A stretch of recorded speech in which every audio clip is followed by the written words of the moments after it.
This is the Agribusiness Report. I'm Tony St. James. We're in Washington, D.C. and ran into the Honorable Cindy Hyde-Smith. She represents the great state of Mississippi. So good to see you. Well, thank you, Tony. Thank you for having me.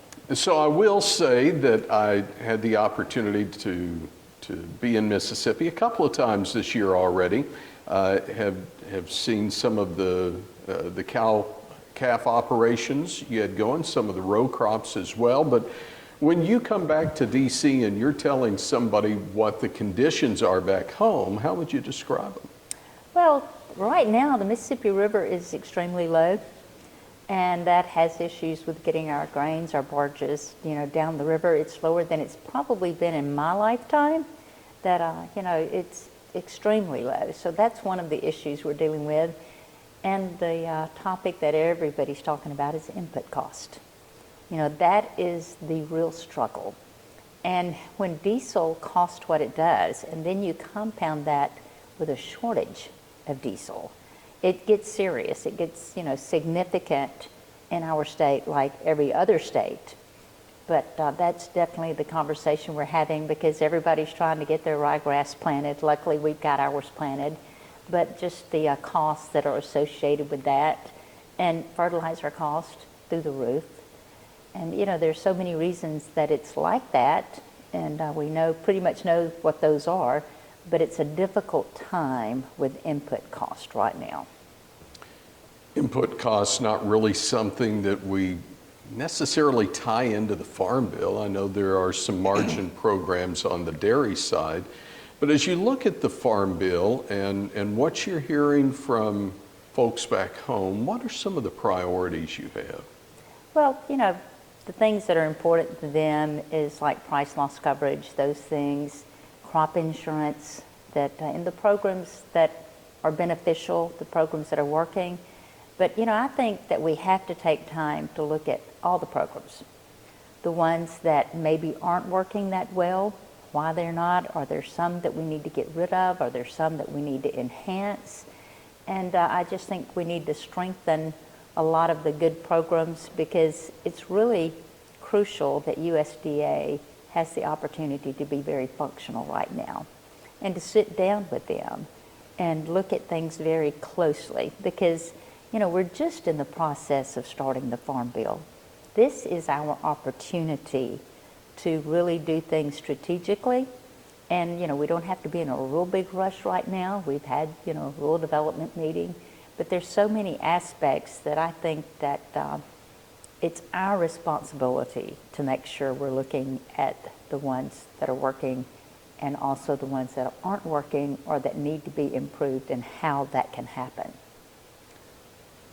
The Farm Bill, interestingly, has, I think, as one of your neighbors from Alabama said, it's obviously, it includes things for farmers, but there's so much more there. You mentioned the first hearing, rural development. Are there some challenges that you're seeing in rural areas of Mississippi that need to be addressed either by USDA or in this Farm Bill? Absolutely. We talk about commodities, we talk about, cattle and all of those things, but in the rural development, which is included in the Farm Bill, we have so many hospitals, rural hospitals, that they're just on the brink of closing. And, there's a lot of things in there that USDA can provide, access to financing, that it's very important right now, because of what we are facing in many of our rural hospitals in Mississippi.